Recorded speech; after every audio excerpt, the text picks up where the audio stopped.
Just wanted to talk really quick. I had a meeting pushed back, so I had a few minutes, but I just want to say thank you to those who did join me on Facebook last week, where we talked about being resilient, building resilience, and emotional readiness for the children in this new school year. Okay, so you should still be able to find that video on Facebook.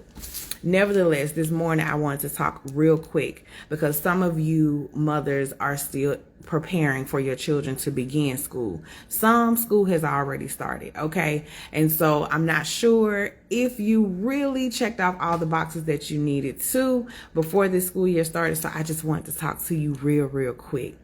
So establishing a consistent morning and bedtime schedule, it is going to help you. Do you understand me?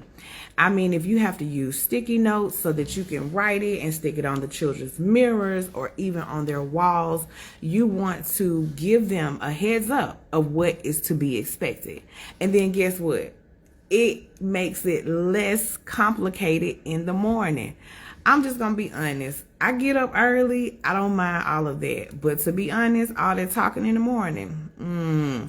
So the children already know that they're supposed to get up, go to the bathroom, wash their face, brush their teeth, make sure you get your little hot spots and all of that.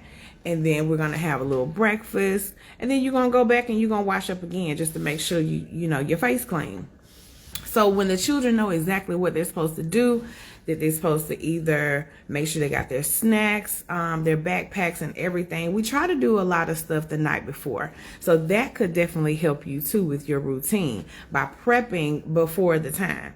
But nevertheless, in the morning, they'll know I need to get my snack, my water bottle. I need to make sure that my face is greased, that my hair is greased, that my elbows is greased, because you don't want them going ashy, right?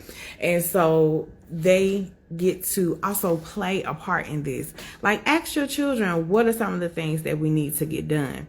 Because when you include children in creating schedules and creating boundaries and all of that good stuff, it gives them a sense of ownership. And don't you feel good when you feel like you took part in something? So keep that in mind. So encouraging resilience and positive mindset. This is going to be big. And this is where you can do your morning affirmations.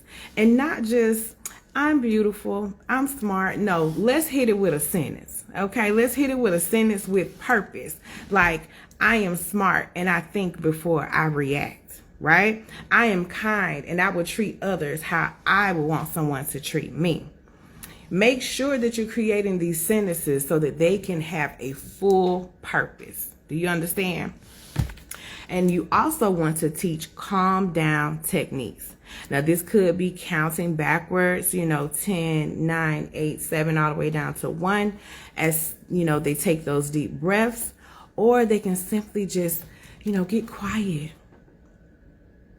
and think of a happy place. Think of a happy time. That is going to allow them to calm any of those nerves, the nervousness, the anxiety that may come at the beginning of a school year, when you're learning new routines, when you may have gotten new students in your class. And they definitely have new teachers, different classes. Some of the upper grades, they're changing classes. So it's a lot of emotions that come with going back to school. And as adults, we have to keep a check on them and make sure that we walk them through calming themselves down in moments of, frustration or anxiety or nervousness. They need to know that they have support even when you're not there. So that is why it starts at home. It starts at home. So I'm going to end this with practicing those coping skills for managing unexpected or stressful situations throughout the day. We said that deep breathing comes into play. And we also have talked about how important grounding is. So doing that 5, 4, 3, 2, 1. What are 5 things that you see? What are 4 things that you feel? What are 3 things that you hear? What are 2 things that you smell? And what is 1 thing that you can taste?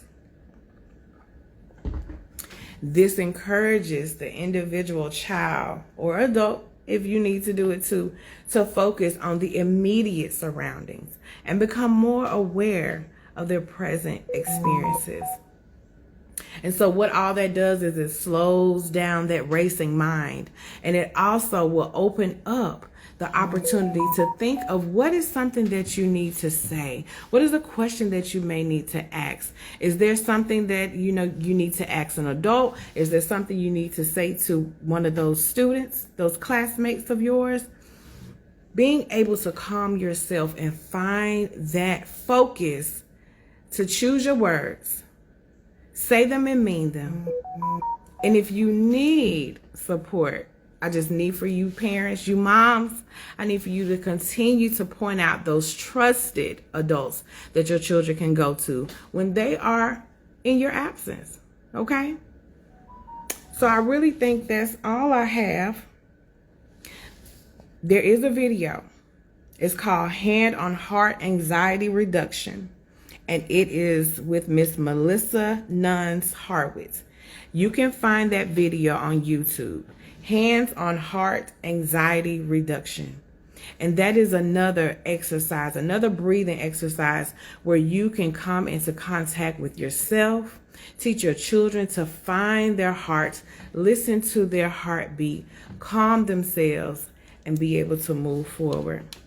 Teaching our children to share about their feelings, it definitely pays off in the end. And don't forget to share the stories of you overcoming some moments of anxiety or nervousness.